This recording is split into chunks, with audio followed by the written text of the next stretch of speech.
Mais uma vez, um ótimo dia para todas, todos e todes. Queremos agradecer por prestigiarem este quarto dia do ciclo de debates Diálogos com a História da UNB e suas perspectivas para o futuro. Uma realização do Sintfub, Sindicato das Servidoras e Servidores Técnicos da Universidade de Brasília. No ano que vem, 2024, mais uma vez, a comunidade da universidade estará escolhendo quem ocupará a reitoria. Por isso, é tão importante refletirmos agora sobre tudo o que foi conquistado e o quanto ainda é necessário avançar. E ainda pensar nas estratégias para as melhoras. E isso pode ser feito revisitando momentos importantes de toda essa trajetória. Eu sou Sheila Campos, ex-aluna de graduação e de mestrado dessa universidade, ex-dirigente estudantil, e com muita honra estive com vocês em todos esses encontros. Gostaria, então, de agradecer a presença do professor José Geraldo de Souza Júnior e também convidar para a mesa, para recebê-los e recebê-las, em nome do sindicato, a servidora aposentada Fran Nascimento. Por favor, uma salva de palmas.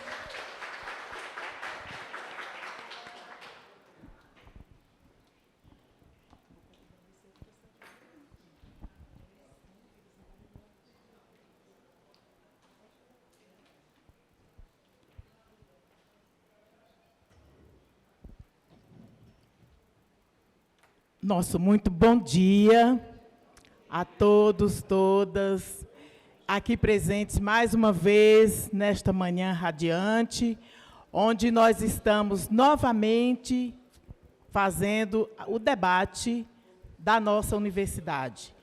Antes de mais nada, nosso grande agradecimento ao nosso mestre, amigo, querido, professor José Geraldo. Seja muito bem-vindo ao nosso meio, ao nosso convívio, e queremos fazer um debate franco, como sempre, sincero, afetivo, com Vossa Excelência, Vossa Magnificência, sempre estará no nosso coração, né? Porque nós o amamos e amamos esta universidade.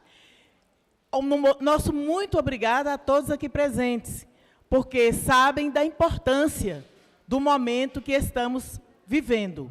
Um momento de rediscussão, não só do projeto de universidade, mas discussão do projeto de Brasil.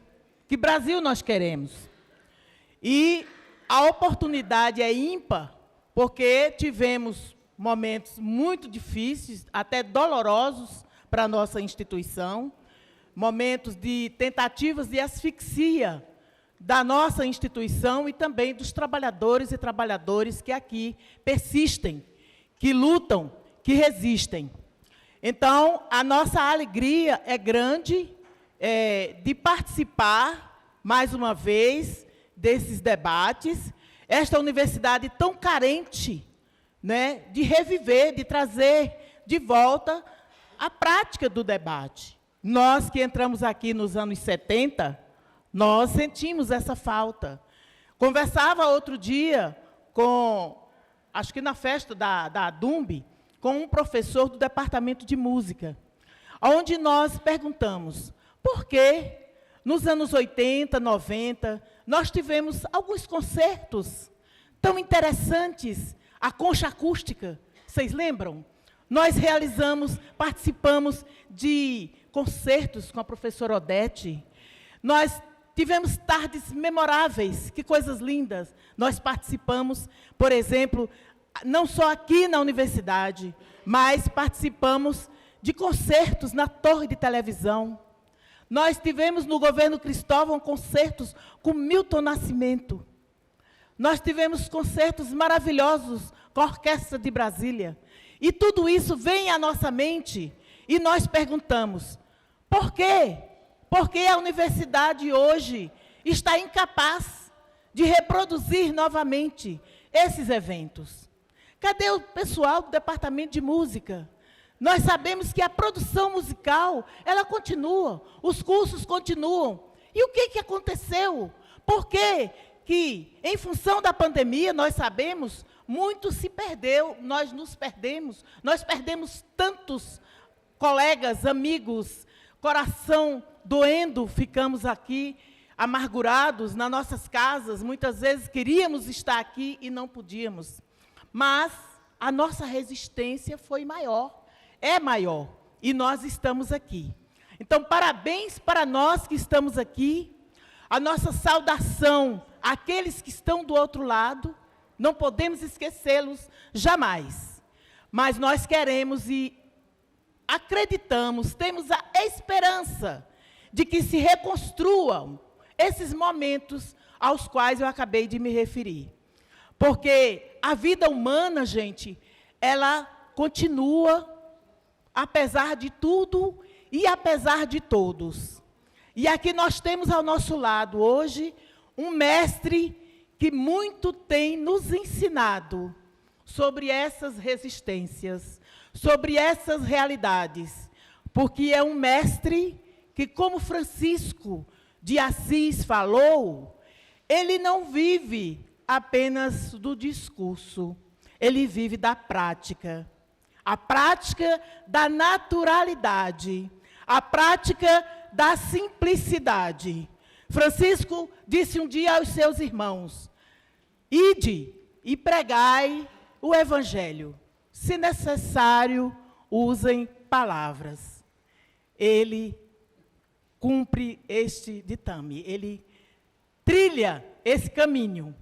Para mim, o grande mestre José Geraldo, da Universidade de Brasília, é um grande exemplo de vivência, um grande exemplo de vida.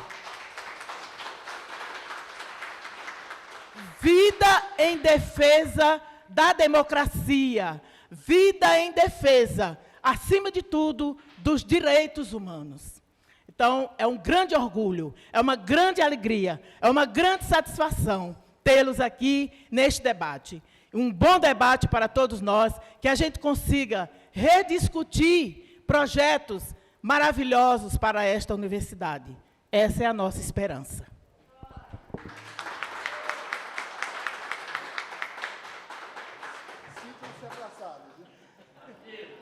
E é meu conterrâneo, é nordestino, embora carioca, mas natalente de coração.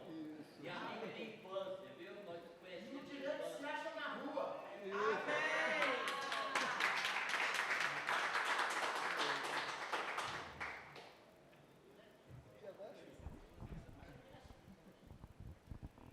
Agradecemos muitíssimo pelas palavras, Fran Nascimento, que importante e que impactante. O professor José Geraldo de Souza Júnior é graduado em Ciências Jurídicas e Sociais, mestre em Direito pela Universidade de Brasília, doutor em Direito na linha de pesquisa Direito, Estado e Constituição pela Faculdade de Direito da UNB, e é membro benemérito do Instituto dos Advogados Brasileiros e da Comissão Justiça e Paz da Arquidiocese de Brasília. Foi diretor da Universidade de Direito da UNB entre 99 e 2003, diretor do Departamento de Política do Ensino Superior da SES, o Ministério da Educação, em 2003, e reitor da universidade entre 2008 e 2012.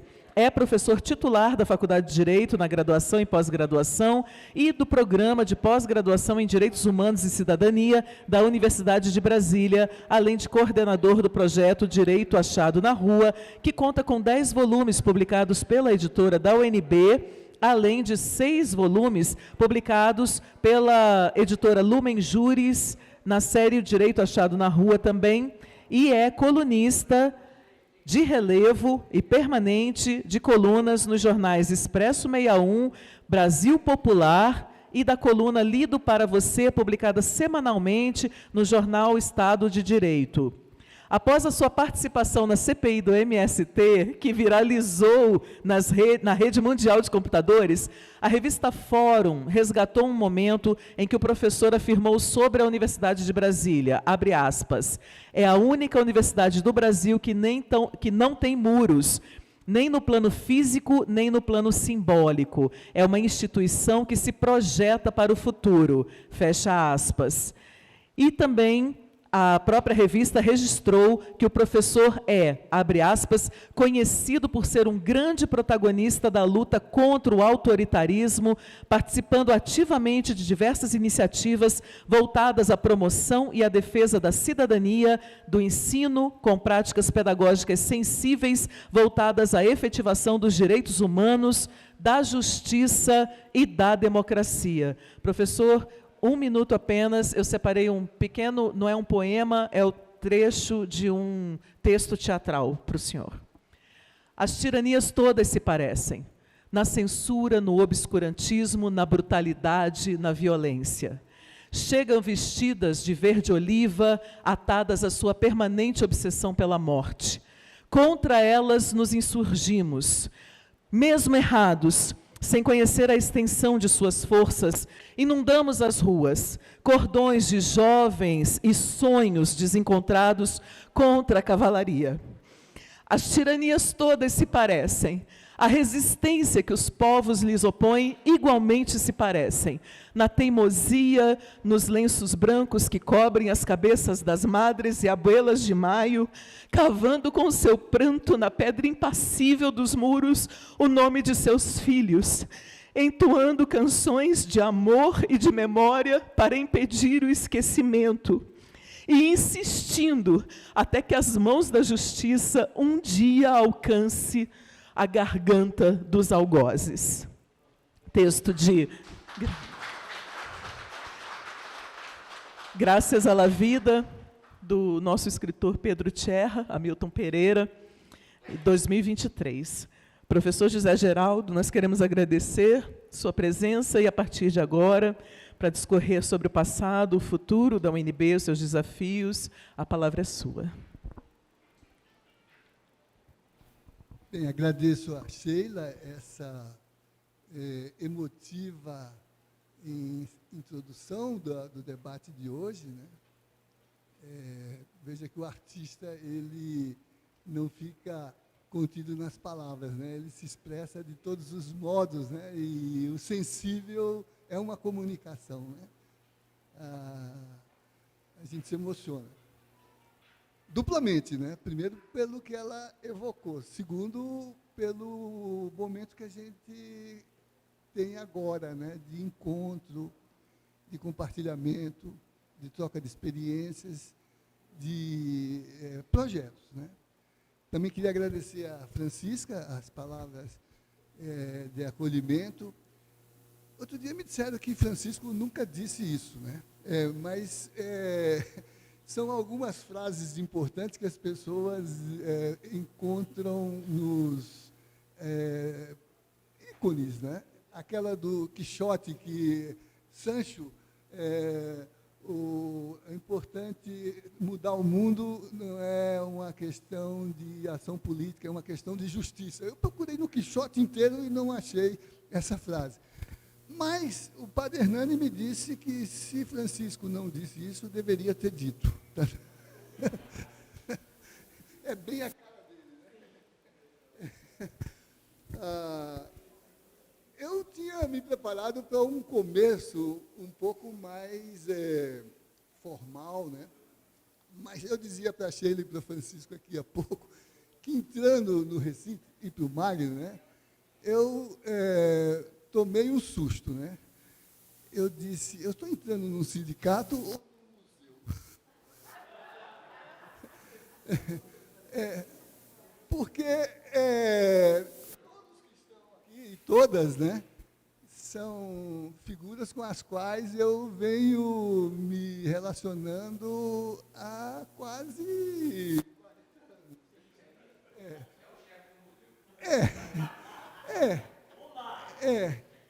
Mas aí eu fiquei me perguntando, a UNB se atualizou tanto, né? Quando a gente pega os números, outro dia eu vi a reitora falando aqui nas novas admissões, os programas que contribuíram para a expansão da universidade, né?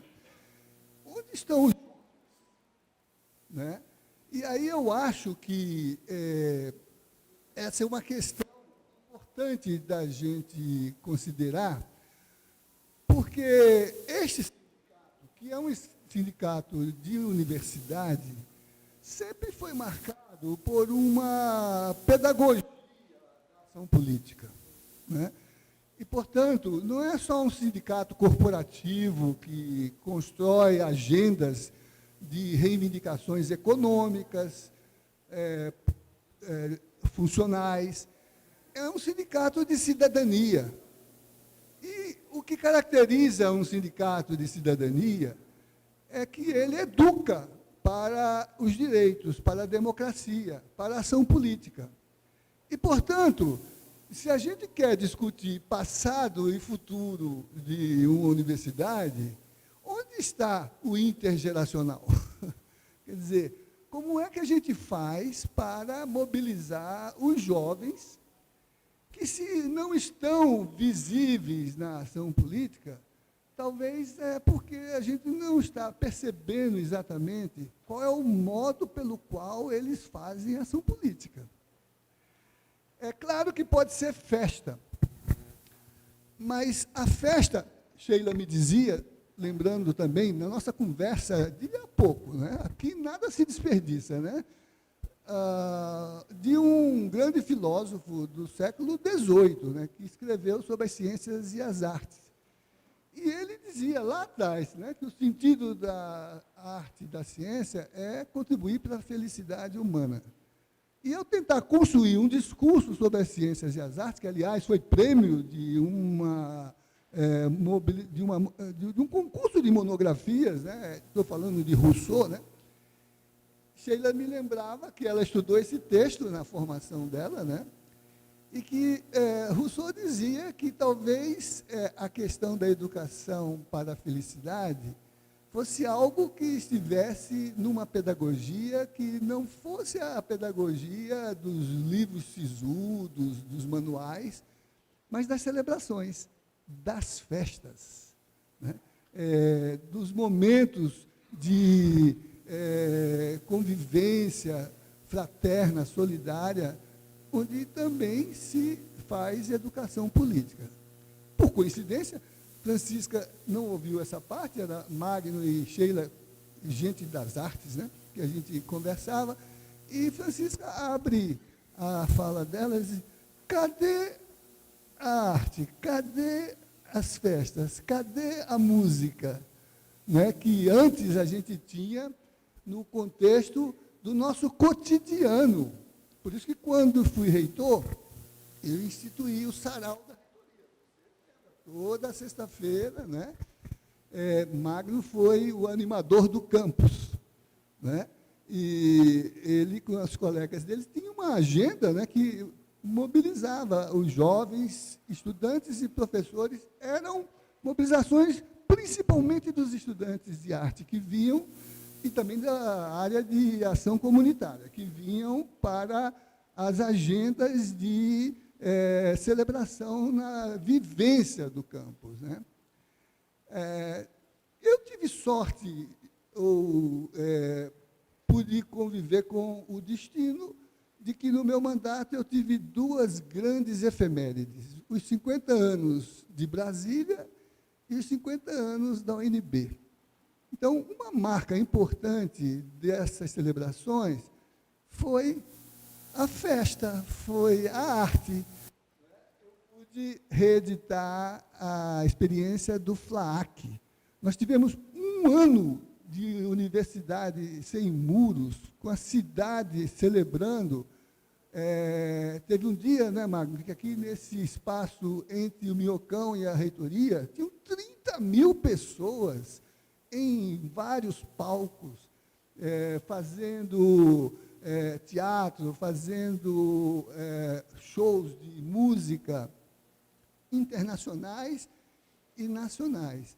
E a juventude feliz, sem um entrevero, sem necessidade de nenhum controle repressor sobre a sua vivência no campus, porque enquanto as pessoas estão felizes, elas não se hostilizam, elas confraternizam, né?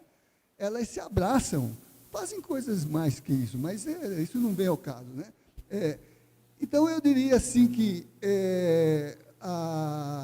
até o Luiz vai lembrar, foi ele o porta-voz disso.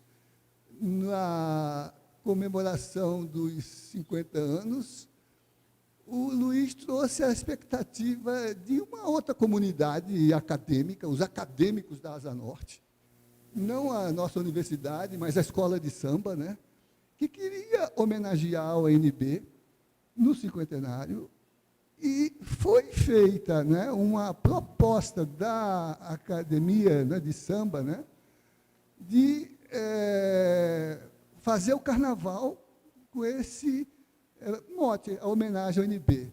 E, olha, ganhamos o carnaval, ganhamos o carnaval. O acadêmico não ganhava há quase 30 anos, hein? 27 anos não ganhava o carnaval. Ganhamos. E depois ela nunca mais perdeu. 4 vezes campeã. O samba enredo foi a homenagem ao UNB, participei do comitê de escolha do samba, e vejam, desfilei em carro alegórico, e para os sisudos, quando disseram, mas o reitor vai desfilar em carro alegórico no carnaval, eu disse, se não fosse outra razão que justificasse a importância desse encontro entre a universidade e a cidade, na sua maior celebração, que é o carnaval, eu me perguntei se Darcy iria. Darcy completaria 101 anos agora, no dia 26, né? Vocês têm dúvida se Darcy Ribeiro iria num desfile de carnaval? O homem que criou o beijódromo. Então, eu diria, né, que o sindicato, como sindicato de cidadania, tem uma tarefa de futuro, Lima, a construir, que é mobilizar a juventude de servidores, sobretudo. Magno dizia que está plugada nas suas escrivaninhas, nas suas baias, nos seus cubículos, plugada. É preciso desconectá-la daquilo que é o lado emburrecedor da burocracia, para humanizar sua participação na vida da universidade e contribuir para que a universidade, né, recupere o sentido participativo da atividade funcional na construção de seu projeto de presente e sua utopia de futuro, que, no caso da UNB, é inspirada numa concepção, né, que é muito singular e que a distingue de quase todas as outras experiências universitárias, não só no Brasil, mas no mundo, né? Aquela que Darcy trabalhou com o conceito de universidade necessária. Essa universidade sem muros, essa universidade completa, essa universidade multicamp, policêntrica, em que seu centro está em todos os lugares em que ela se instala, não apenas num lugar especial, que é a sede. Ela está viva e ativa em todas as dimensões. Vi agora que a DUMB está fazendo uma atividade itinerante, né? Se reunindo, o que nós fazemos também na reitoria, nos reunindo em todos os espaços da universidade, para caracterizar que não há um centro que distinga aquele lugar dos demais, né? E que, de certa maneira, né, numa experiência de inclusão, que é o que caracteriza a universidade necessária, né?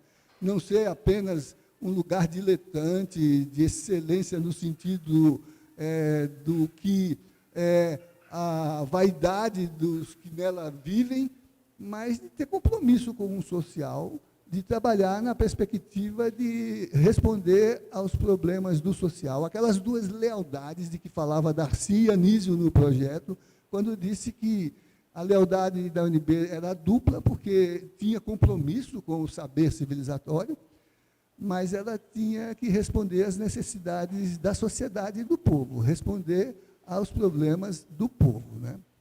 Então, eu acho que é importante, né, ter, talvez, do sindicato, como eu tinha na reitoria, o Magno era essa referência, né, ele e o Rei Vac. Não sei se vocês conhecem o Rei Vac.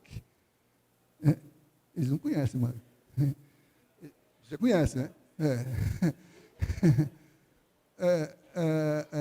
É um personagem. Ele e os seus personagens, né? E ele trabalhava esse personagem como um formulador de imaginário dentro do campus. E lá no Direito Achado na Rua, ele foi aluno do Direito Achado na Rua. O trabalho final dele foi performance num sarau. Nós fechamos o curso num sarau, em que teatro, dança, música e poesia foram a tradução no artístico como racionalidade, né? Que é tão eloquente quanto qualquer outro modo de conhecer a ciência, a filosofia e até a experiência mística. Por isso que eu acho que Francisco faz sentido aqui na nossa conversa.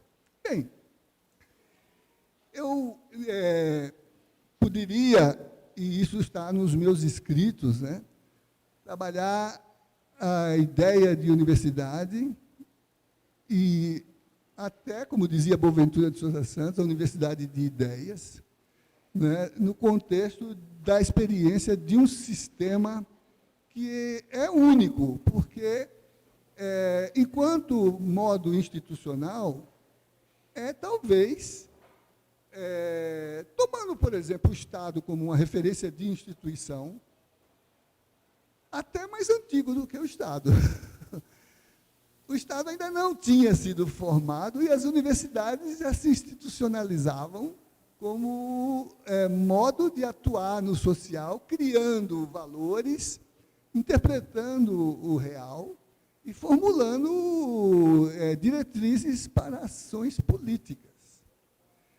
Por exemplo, eu visitei o Museu das Caravelas, em Palos de la Frontera, na Espanha, né, onde está o museu que organiza os materiais de Cristóvão Colombo, quando se preparou para a expedição da qual viria a descobrir o que se chamou, então, de Novo Mundo, né?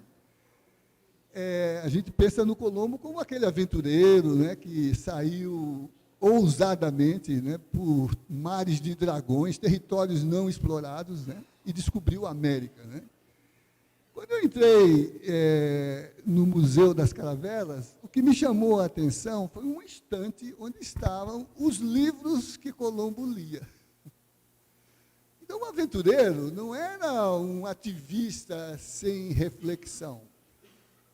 Não era alguém, né, que assume um equipamento e sai por aí. Era uma inteligência que sabia que não adianta vento bom se você não sabe para que porto vai.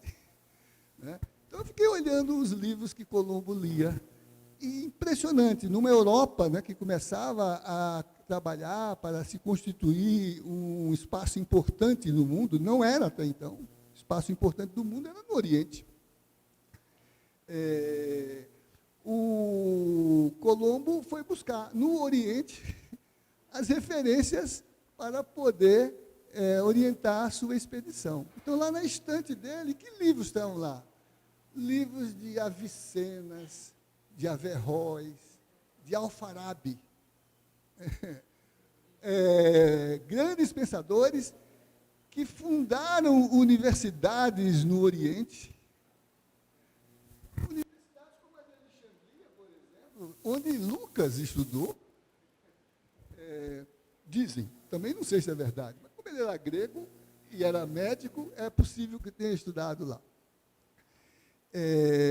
E universidades que eram muito anteriores às universidades da Europa, quando ela começou a se organizar como potência política, né, e se tornou, graças ao colonialismo, né, que serviu para fazer emergir o capitalismo, né?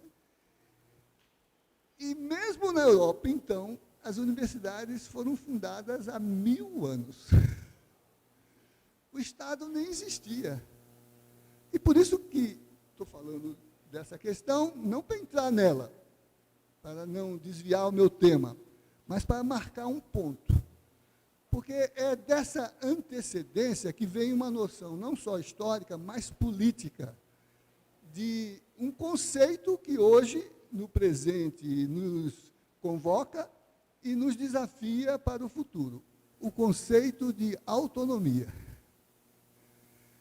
Por que as universidades são autônomas? A palavra grega, autonomia, é composta de dois elementos, o prefixo auto, a si próprio, e nomos, que quer dizer direito.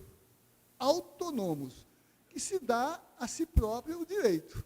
Não tem uma referência externa que lhe imponha a norma. Ela própria cria a norma. E as universidades criavam as normas porque elas eram uma instituição de força política muito grande e que, por conseguinte, se regulavam elas próprias, por si próprias, independente de qualquer outra força política que quisesse fazer uma instrução disciplinadora da sua própria atuação. E o que é curioso nesse processo? É que essas grandes universidades europeias, Bolonha, Pádua, Oxford, Cambridge, Notre Dame, Coimbra tem 800 anos, é novinha. Lá em Coimbra a gente visita as partes arqueológicas da velha cidadela, onde estão os calabouços, os lugares onde os irrequietos eram colocados para refletir sobre as suas condutas. Né? Nessas universidades, a autonomia era de tal modo que, embora elas pudessem ser um lugar onde grandes inteligências se agrupavam, por exemplo, em Pádua, eu vi lá a tribuna de onde falava Galileu.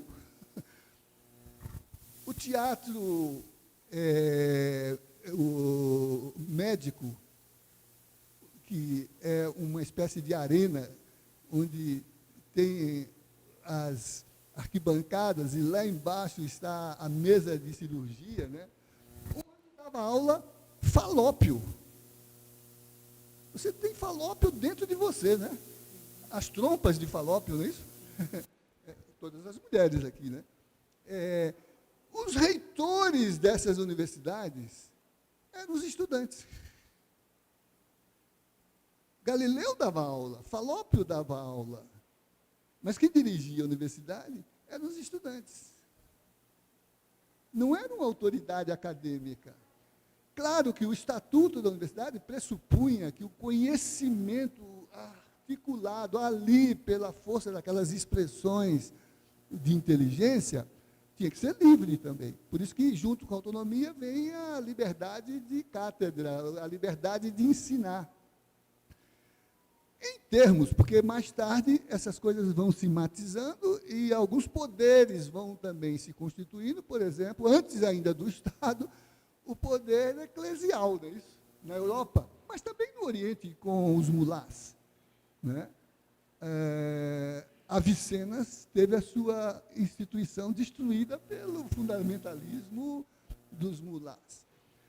E Galileu foi proibido de lecionar, foi proibido de publicar e ficou em regime de prisão domiciliar, não podia se afastar do ambiente da sua comuna, né? Pela uma injunção ideológica de um poder político que era o poder eclesial, antes que o Estado tivesse se organizado. O Estado, como estrutura de poder, só vai se configurar plenamente em meados do século XIX, quando se dá a unificação da Alemanha e a unificação da Itália. Antes disso, nem a palavra existia. Quando se empregava o termo Estado, a expressão era condição, estado de natureza, estado de sociedade. Estado como núcleo de poder político só vai se constituir nesse período, e é Maquiavel quem vai utilizar a expressão para caracterizar aquele movimento das repúblicas autônomas, organizadas por estatutos próprios, que se desenvolviam do ponto de vista da extensão do comércio, da virada para o Oriente, e que caminharam na direção de uma unificação que se consuma na Itália e na Alemanha no século XIX, quando se forma, então, o Estado Nacional. Por isso, né, a autonomia é uma característica que antecede a forma política do poder organizado, do que veio a se tornar o Estado, e é uma tensão desde então, porque a força política da organização do Estado se sobressaiu em relação às demais instituições. Mas não detém nem o monopólio, nem detém a capacidade hegemônica do ponto de vista de constituir este fundamento como uma regulação necessária. Ainda hoje, a autonomia é algo que saiu desse contexto da história, né, para se tornar um conceito dos direitos constitucionais, dos direitos fundamentais.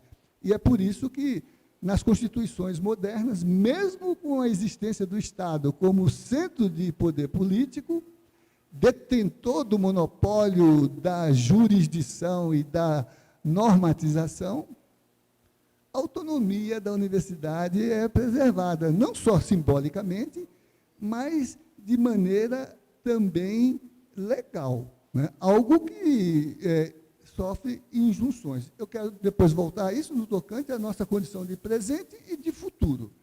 Mas, para fixar essa ideia de que a autonomia é algo que está contida nos debates, e agora mesmo, Sheila lembrava, né, que essa série de debates antecede um momento político que vai se abrir agora como sucessão na reitoria, né? Então, é preciso discutir os projetos, as propostas, né, as expectativas, né, e está em aberto, por exemplo, elementos sobre como construir essa autonomia do ponto de vista da preservação do modo como uma estrutura, como uma universidade, realiza o seu autogoverno e a sua capacidade de pensar de forma não condicionada, livre, insuscetível a controles externos, né? Por exemplo, acaba de ser aprovada na Comissão de Educação a proposta de que a escolha de dirigentes já não se faça por lista tríplice, mas que no equilíbrio de forças federativo, né, entre as estruturas de poder político, né, a nomeação respeite a escolha que se estabeleça na comunidade conforme o seu estatuto preveja, né? E aí aquelas questões que a gente tem trabalhado ao longo dos anos sobre perspectiva de participação, legitimidade de participação, autenticidade de participação, que se inclui naquele requisito chamado paridade, não é isso? Que faz parte dos debates que a gente trava.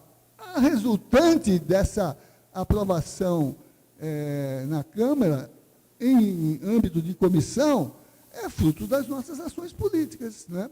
Porque elas têm sido trabalhadas e insistentemente têm sido exercitadas, e a força política tem impedido que, por exemplo, no contexto de autoritarismo, como o recente que a gente viveu, a universidade seja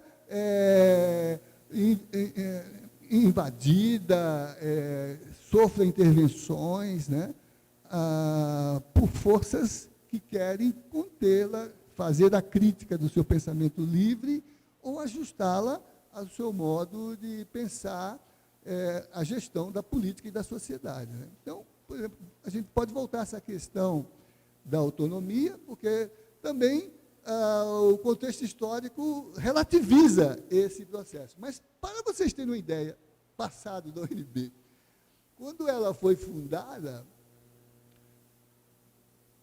antes mesmo de Darcy apresentar o projeto, ela foi elemento expresso na mensagem que a Presidência da República encaminhou ao Congresso em 1964, assinada por Jango Goulart, na qual ele inseria do que caracterizou o seu governo e que foi a causa da sua queda, as grandes reformas de base. Reforma fiscal, reforma agrária, reforma da universidade. E ali ele trabalhava uma concepção de universidade. Claro que pensadores como Darcy tinham contribuído para isso, mas também todos aqueles que tinham se associado na produção do Manifesto da Escola Nova, o conjunto de intelectuais que discutiu essa perspectiva para que o Brasil se prorrogasse historicamente na linha de uma perspectiva de desenvolvimento. Então, na mensagem que foi encaminhada ao Congresso, que fala das reformas de base, tivessem elas sido feitas e nós não seríamos o que somos hoje. Não estaríamos ainda discutindo os mesmos temas hoje, incluindo a reforma agrária, né? No desdobramento do enunciado da mensagem sobre a reforma universitária, estava a enunciação da criação da Universidade de Brasília. Com essa configuração de ser a expressão do modelo de reforma universitária, que, por exemplo, traduzisse esses fundamentos da importância, depois traduzidas por Darcy Ribeiro e Anísio Teixeira, no conceito de universidade necessária. Necessária porque não é um tanque pensante, não é um lugar de narcisismo intelectual, de diletantismo acadêmico, é um lugar de atuação para responder às necessidades do povo, às necessidades sociais. No meu mandato, tentei caracterizar esse trânsito, antecipando possibilidades de futuro e falando da passagem da universidade necessária para a universidade emancipatória, que é matéria desse livro que presta contas do que foi o mandato e para o qual eu pedi a contribuição de outros pensadores. Cristóvão Buarque escreveu aqui, Alfredo Pena Veiga, que trabalha com Edgar Morin e que dirigia, à época, o Observatório das Reformas Universitárias no Mundo, escreveu um texto sobre como reformar a universidade sem perder o horizonte de emancipação. Elgio Trindade, que, inclusive, aqui, ele que foi reitor da Universidade Federal do Rio Grande do Sul e da UNILA, escreveu o livro Universidade em Ruínas para discutir no contemporâneo a funcionalização da universidade, que se torna um instrumento burocrático como uma espécie de repartição da estrutura de burocracia do Estado, né? Por isso em ruínas, né? E se articula com aquilo que captura o Estado num sistema econômico, por exemplo, no caso nosso, capitalista, neoliberal hoje, né? E que desconfia da ciência e da crítica. E, por conseguinte, quer trabalhar a universidade como uma espécie de repartição, né, para cumprir determinados atributos de fundamentação de projetos inscritos nas plataformas dos governos conjunturais, né? Então, o Elgio aqui escreveu um texto sobre o que representa o conceito atual e nacional de universidade, e aí ele trabalha o que ele chama de universidades paradigmáticas e estuda a Universidade do Distrito Federal, aquela que Anísio tinha instalado no Rio de Janeiro em 1935, né? Durou 5 anos, muito avançada do ponto de vista desse conceito de universidade necessária, estuda a fundação da Universidade de São Paulo, estuda a criação da Universidade de Campinas, da UNB, que ele considera a universidade paradigmática, e, é claro, ele inclui a UNILA, né? Porque, de fato, regionaliza o sistema, volta ao universal, porque é uma universidade multinacional, né? Porque ela é federal, no sentido de que foi criada pela legislação brasileira, mas ela é governada pela cooperação de representações, pelo menos de 2 países, o Brasil e o Paraguai, né? E eu coloco o meu texto, no qual presto conta do mandato, me referindo exatamente, né, do ponto de vista da gestão, aos fundamentos de uma universidade de emancipação, uma universidade que não tem muros, uma universidade que se estende no território, uma universidade que inclui. Eu não participei como gestor do projeto de criação das cotas. Participei como membro da comunidade nos debates, nos conselhos. Mas, evidentemente, foi o reitor que defendeu as cotas quando o Democratas entrou com a ação para considerá-la inconstitucional. E nós conseguimos uma dupla vitória. A primeira, demonstrar que o modo como a UNB construiu os fundamentos da política de cotas realizava o princípio da isonomia que estava na Constituição. Mesma coisa que eu usei como argumento na CPI do MST, ao dizer que o MST, como ação política, ao criticar o modo de produzir e de distribuir a sua proposta de agricultura, né, ocupa, mas não invade. Porque invadir é um ato criminal de usurpação, de domínio de um bem alheio. E o MST não disputava bem alheio, disputava bem público ou bem que não cumpria a função social. E, por conseguinte, não fazia para se apropriar do domínio, mas para mudar um sistema de produção. Então, ocupar é politizar um processo político. O Lima, há pouco também, na entrada, enquanto me levava para tomar um suco de maracujá, para ir me acalmando, né? Mas, para não ficar calmo demais, em seguida tomei um copo de café, né? O Lima dizia, eu ocupei muitas vezes espaços da própria universidade e outros prédios na cidade para ação política, mas nunca ocupei para reivindicar esses espaços como um lugar em que eu me assenhorasse dele, eu me colocasse investido do domínio, mas para publicizar o uso de um espaço que pudesse ser um lugar de fazer política, assim como, por exemplo, nas ocupações dos secundaristas no Brasil afora, em Brasília também, até os tribunais entenderam que não era caso criminal de, por exemplo, aplicar o Código Penal ou o Código Civil para reintegrar a posse, mas para reconhecer que os estudantes não estavam pedindo a posse de coisa nenhuma, estavam pedindo mudanças na educação, não é isso? E o Tribunal de São Paulo, inclusive, se transformou num lugar de diálogo para construir revisão da política. E se fez essa revisão da política do ponto de vista de ouvir os estudantes, a sociedade, e reduzir a prepotência do governo que queria agir lá, por que razões, para refuncionalizar territórios e atividades docentes, né? Então, o Lima dizia, fizemos... E vocês sabem, por exemplo, dentro do meu princípio de gestão compartilhada, de universidade inclusiva, de universidade emancipatória, eu tive 8 ocupações de reitoria. Não criminalizei nenhuma, politizei todas. Não reivindiquei judicialização do processo, não pedi reintegração de posse.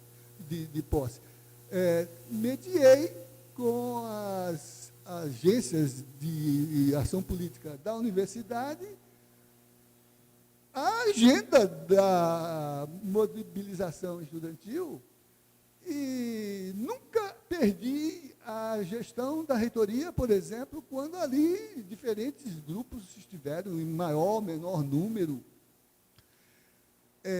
e pudemos, digamos assim, fazer uma espécie de gestão coletiva e compartilhada da universidade, definindo prioridades, agendas, né? Eu sei que, em seguida, na primeira ocupação da reitoria, já se pediu reintegração de posse. Reintegração de posse significa força policial, significa mandado judicial. Significa retirar de maneira...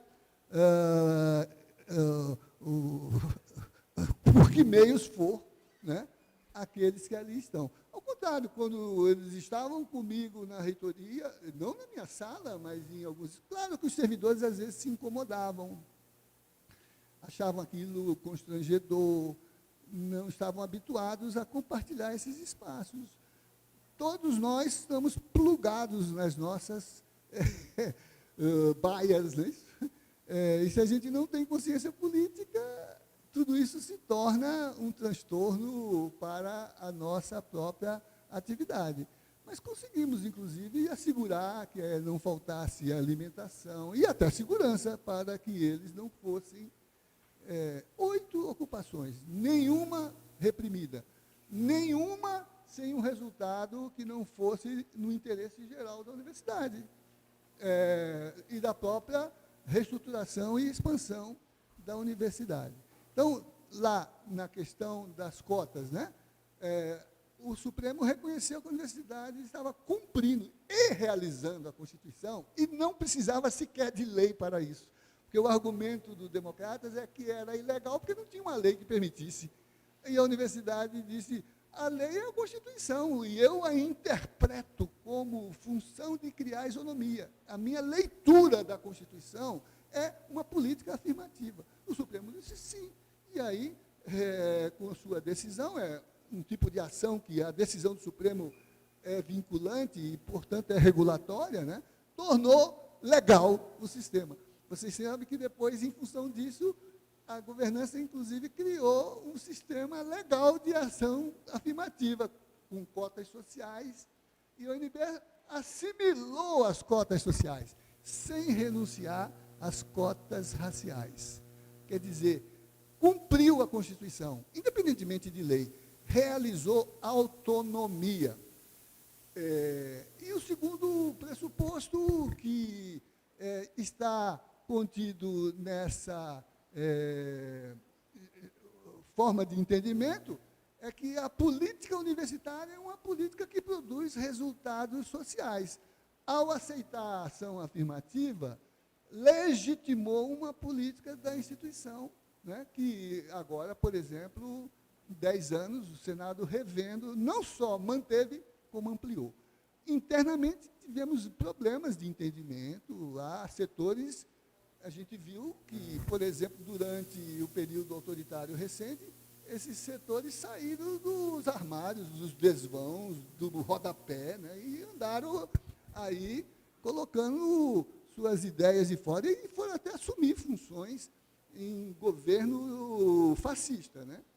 Quer dizer, não há garantia de que entre nós, por causa da condição de classe, né, não existam pretensões autoritárias.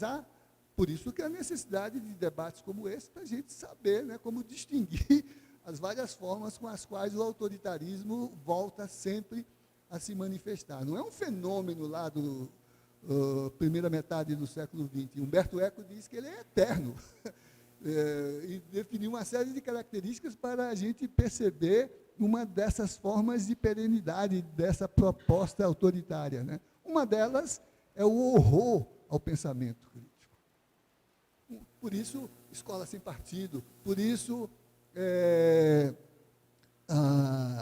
a ideia, né, de que as formas de interpretar a realidade são ideologizações, ideologia de gênero, né? Agora, por exemplo, tem gente aí que está querendo ver quem é que defende a Palestina, né? E para poder aplicar, né, uma das dimensões, povo judeu à parte, né, do sionismo, né, que é hegemonista e que é uma expressão do capitalismo. Eu dizia num debate ontem com o Gustavo Conde, né, que uma das características desse conflito é o elemento econômico, né? Não é só uma questão de cultura e de religião, né? Israel tem a expressão do capital no mundo. A Goldman Sachs domina o mundo. Coloca quadros na administração ou republicana ou democrata dos Estados Unidos. Numa matéria do El País, são os donos do mundo, né? portanto, ali também se joga um interesse capitalista importante, né? E financeiro, né? Que são expressos também nessas mobilizações. Por isso que a sede reconhecida do neoliberalismo e do rentismo do mundo são os Estados Unidos, né? E por isso é o único aliado incondicional. Ontem eu vi um mapa do sim para cessar o conflito, todos os países do mundo, do não, Israel e lá embaixo Estados Unidos e Reino Unido, né? Então, um outro dado que eu queria colocar para vocês, porque vejo que a questão do percurso histórico e político está imbricada aí, passado, presente e futuro, né? Porque essas são agendas que nos desafiam. Por exemplo, o que a gente vai fazer enquanto representação autônoma, né? Porque elas se matizam. Quando, em função da criação da UNB, Darcy propõe o seu primeiro estatuto, na lei de criação tem um dispositivo incrível. O dispositivo é de que a UNB não estaria adstrita à legislação geral de ensino. Está lá escrito na lei. Salvo no tocante a ter um regime de comprovação de frequência e de certificação do ponto de vista dos fundamentos da credencial para a atividade profissional dos seus diplomados, né? Mas não estaria adstrita à legislação geral de ensino, ou seja, dizia o estatuto seguindo a referência de Darcy. É uma universidade experimental, é uma universidade que inventa, que cria referências para fazer do conhecimento um instrumento de transformação da realidade. O moço que está lá atrás no quadro, Paulo Freire, dizia que a educação não muda o mundo das pessoas, as pessoas mudam o mundo, né? Então, essa questão que, portanto, é histórica, ela também tem um dado localizado dessa história. Por exemplo, não obstante todas essas referências simbólicas e civilizatórias, no Novo Mundo, que entra na experiência das comunicações pelo colonialismo, né, o contato do colonizador com o colonizado foi um contato desumanizador, porque para se investir do domínio dos novos espaços, foi preciso retirar da condição do indígena, pelo alienígena que aqui chegava, né? O alienígena, o indígena, né? A sua condição de subjetividade titulável, a negação da sua condição de humanidade. Então, o colonialismo é a expressão no capitalismo da alienação do humano, do sujeito que se relaciona no processo de produção. E essa alienação do humano se fez pela negação de humanidade direta, por exemplo, índio não é gente, não tem alma. Em 1537, depois de um debate de 2 anos com o empreendimento da conquista suspenso, enquanto não se resolvesse a questão sobre se há humanidade ou não no indígena, debate que envolveu juristas, envolveu teólogos, estadistas, né? 2 anos do empreendimento da conquista suspenso. Bartolomé de las Casas, que foi bispo de Chiapas, onde hoje os zapatistas, né, atuam, 1537. Sepúlveda, Ginês de Sepúlveda, que achava que índio era besta, fera, monstro, selvagem, ou como a Constituição de 24, que ainda manteve a escravidão, designava silvícola, subproduto da condição ecológica, né? Mas carentes de humanidade.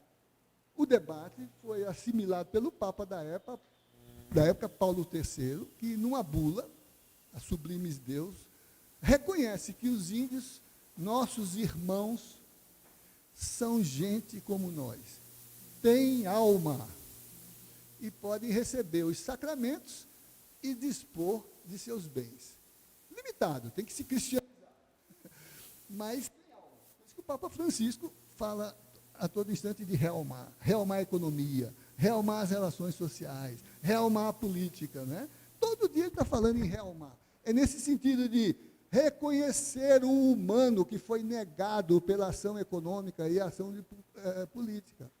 E sabem disso, por exemplo, do ponto de vista das discussões. No Brasil, por exemplo, diferente do resto da América, as universidades só foram criadas no século XX.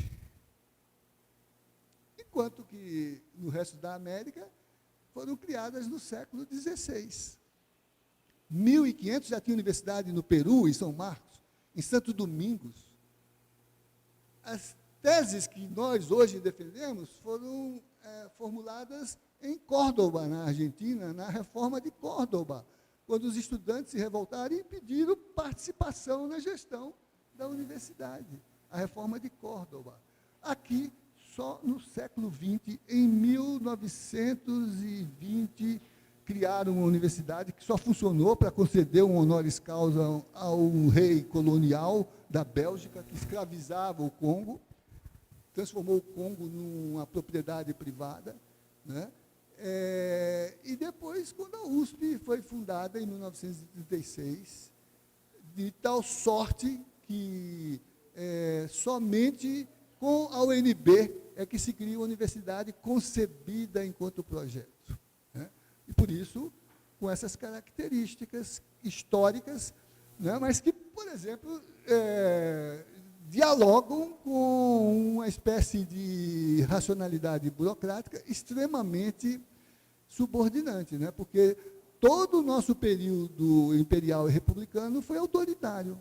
Todo o nosso período de formação depois da independência da matriz colonial, mas não da emancipação mental do colonialismo, né? Porque ele continua como racismo, como patriarcalismo e como capitalismo, né?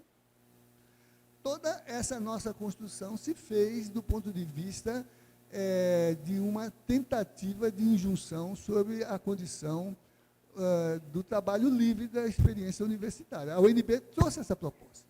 E, por isso, ela foi tão violentamente atingida pelas ações, e continua sendo. Universidade da Balbúrdia, vocês lembram, no meu reitorado, a Veja fazendo matéria de capa com artigos assinados por um grande esquerdista hoje, mas, né, que naquela época era um grande fascista, chamado Reinaldo Azevedo, né, que chamou a nossa universidade de madraçal, como escola fundamentalista, inserida numa concepção democrático-popular, e o seu reitor, eu, Zé do MST, lembro disso? Zé do MST, né? E depois, quando o Exército me concedeu a medalha do pacificador, ainda foi na coluna dele dizer como o Exército dá medalha ao Zé do MST, não é isso? Eu falei, o Exército é brasileiro, não é da Confederação da Agricultura, né? E eu dizia, eu não sou do MST, eu sou da OAB. O MST é um movimento social importante, todo mundo reconhece como importante, continua a reconhecer como importante, disse isso na CPI, e ontem a gente via, né, o MST encher um avião da presidência que vai levar gêneros para o corredor humanitário da... Não vou falar mais não, senão o Pasquete vai achar que eu estou falando dele, né? Então, essa tensão, que eu acho que é uma coisa que se coloca, é como a gente preserva não só a liberdade de gestão, a autonomia, o que ela consiste, né? Também porque a gente luta por um Estado democrático, em que medida a gente constrói mediações legítimas da relação entre o Estado democrático e as instituições autônomas como a universidade, como é que a gente constrói essa relação. A universidade não é nossa. A nossa participação como professores, como servidores, como estudantes, não nos dá ações da universidade, não nos dá a titulação da universidade, nos dá responsabilidade. Então, a gente tem que ter uma clareza sobre o fato de que nós não somos agentes estamentais ou de corporativização da estrutura universitária, embora nossas estruturas sejam sindicais e corporativas, mas os sindicatos também são de cidadania, então eles são também educadores, né? Então eles têm também uma agenda pedagógica, que hoje, penso, é uma dimensão que está em todas as atuações do ponto de vista da ação política no social. Quando o Galo toca fogo na estátua do Borba Gato, não é porque ele é vândalo, é porque ele está denunciando o escravista que está sendo homenageado por um regime de opressão e de expoliação. Quando nós rejeitamos a polícia no campus, é para que a ação de controle da vida não se faça pela mediação de um agente que pensa a segurança como violência e como repressão, e não como democracia. E, por conseguinte, não constrói uma mediação para compreender como se diferenciam as formas de intervenção ou de relacionamento. Por exemplo, vocês lembram, aqui dentro a gente tinha formas de acolhimento que eu tentei trabalhar pedagogicamente, por exemplo, enfrentando a chamada prática do trote sujo, construindo mediações com os estudantes, para dizer que o acolhimento não pode ser uma redução da dignidade do outro, porque no consentimento, às vezes, tem uma inconsciência sobre aquilo que hierarquiza as relações sociais. Me lembro de uma menina dizer, mas isso é uma prática da nossa tradição, é uma brincadeira. Eu disse, mas por que você não quer que eu conte para o seu pai? Por que não quer que eu conte? Vocês lembram que a gente fez discussões, criou outros mecanismos para fazer mediações. Acerta um pouco, erra um pouco, mas encontra a medida. A segurança, a gente tentou trabalhar com a criação de um conselho de segurança na UNB, envolver-se a sociedade, os órgãos de segurança, mas também tentando construir com os órgãos de segurança uma leitura de que eles têm que se ajustar a um sistema de controle social que não pode ser fruto de uma militarização que começa com o modo como se intervém para conter o pensamento e termina querendo usurpar a pedagogia, militarizar as escolas, não é isso? Militarizar as escolas. Se militarizar fosse só uma questão de disciplina, já seria um mal, porque quando isso foi no seu extremo, gerou no contexto do trabalho e no contexto da educação o castigo como forma pedagógica, a chibata para os trabalhadores, a palmatória para os estudantes. É verdade que tem gente aí que quer que volte a palmatória e a chibata, não é isso? Mas não nós. Não é? Mas a gente tem que discutir isso, porque isso vem carregado também de teorias, né? Também de glamour, né? Também de expectativa de que, por exemplo, a gente terceirize a educação e a educação familiar, né? Então, essas coisas a gente tem que pensar, porque se o Galo queima a estátua, é porque ele está denunciando ainda a presença escravista em todos os sistemas, inclusive os de regulação. Por exemplo, para mim hoje, a maior declaração de direitos não é a de 1948, que não está servindo para conter o conflito lá da Palestina. Não são os monumentos, Galo está mostrando que os monumentos são de gente que oprimiu, né? Não são sequer as ideias, porque quem tem poder tem domínio sobre as ideias, não é isso? Para mim, são as nossas ações concretas de luta por reconhecimento da nossa dignidade enquanto sujeito que se emancipa. E por isso, por exemplo, eu acho que uma importante declaração de direitos hoje é a marreta do padre Júlio Lancelotti. Ele vai lá, mete o ferro nos obstáculos urbanos, nos limites da condição de participação na vida da cidade, daqueles que são vistos como perigosos, como incômodos, como uma espécie de patologia do social. Por isso que se fala de higienização.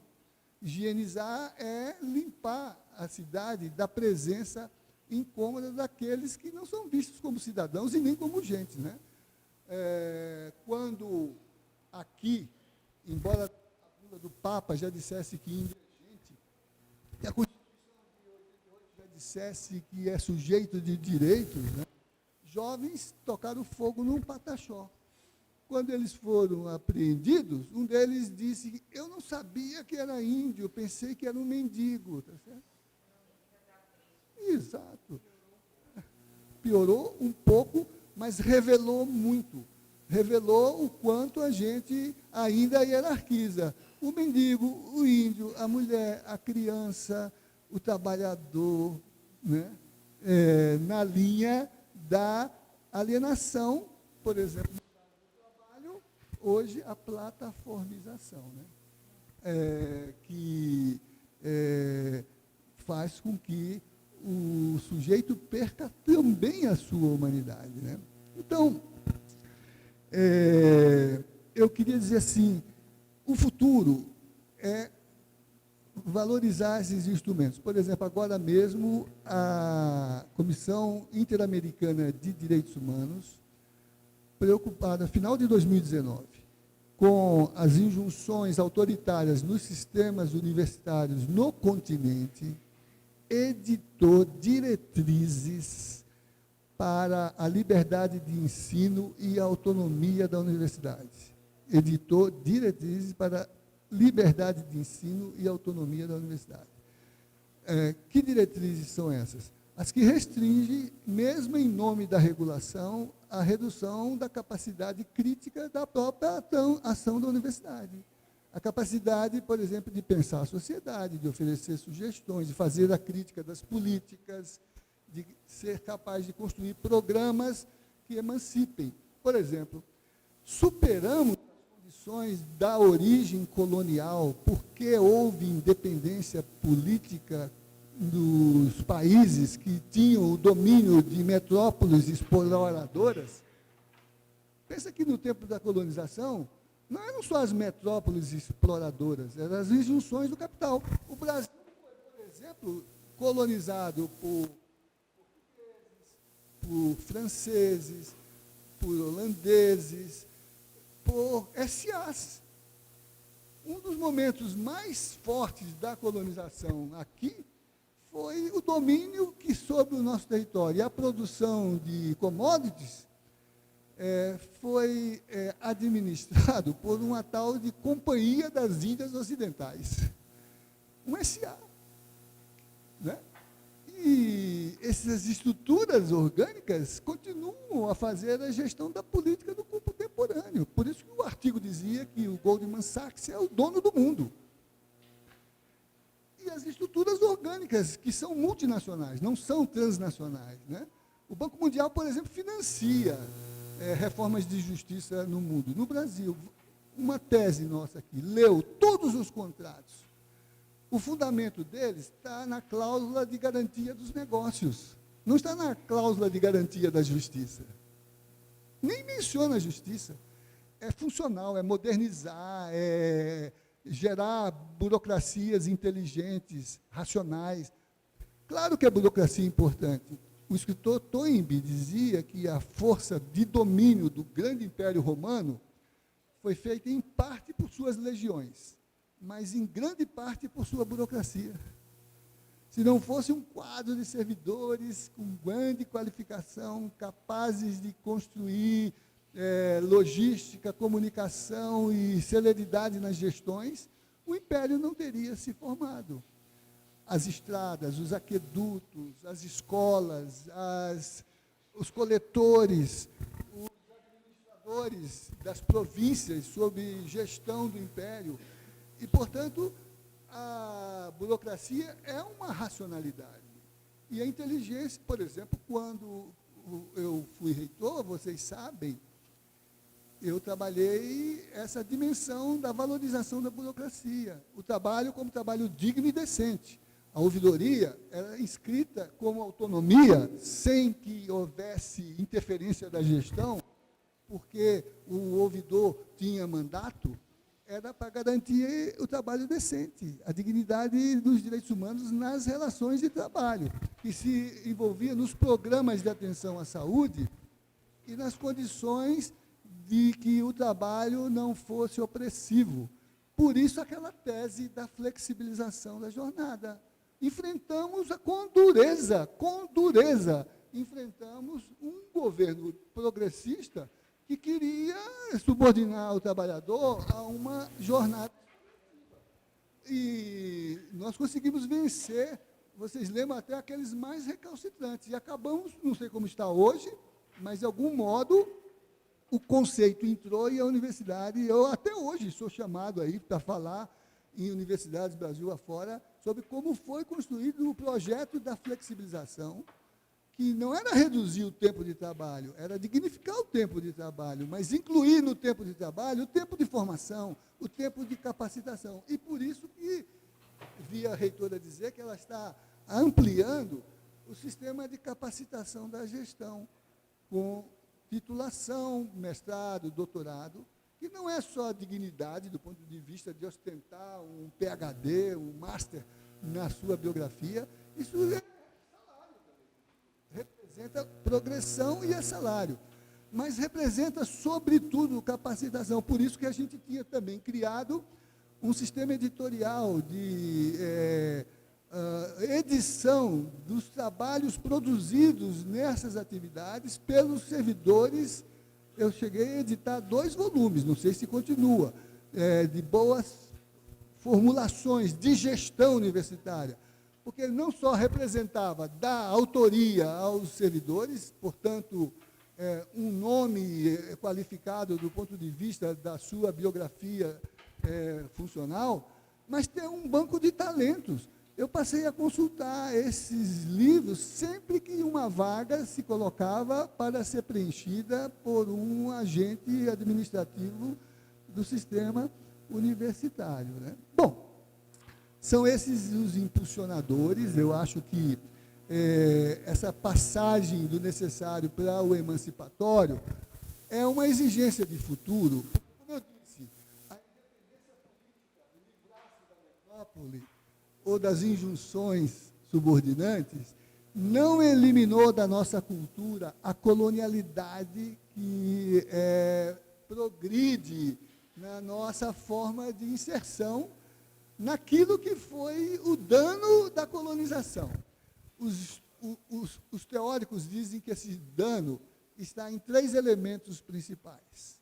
Por quê? A alienação do humano para incorporá-lo ao sistema de produção se deu pela negação da dignidade no que foi chamado para atuar. O racismo foi a sua característica. E a alienação do humano se fez pela racialização do processo produtivo.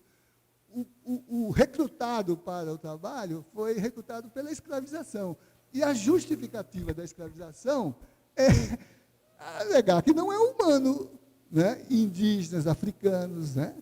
Por isso que se fala do rio chamado Atlântico, que é o maior cemitério líquido do Ocidente, né?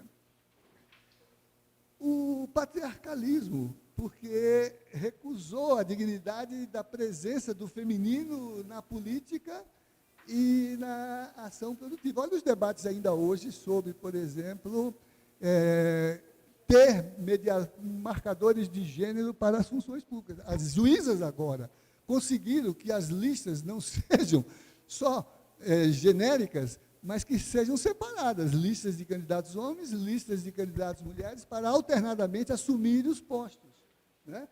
E dizem elas, e nem isso resolve o problema, porque, ainda que nos coloquem lá, as diretrizes de decisão continuarão misóginas, continuarão hierárquicas, né? Então, a colonialidade permanece, os teóricos dizem, em 3 fundamentos.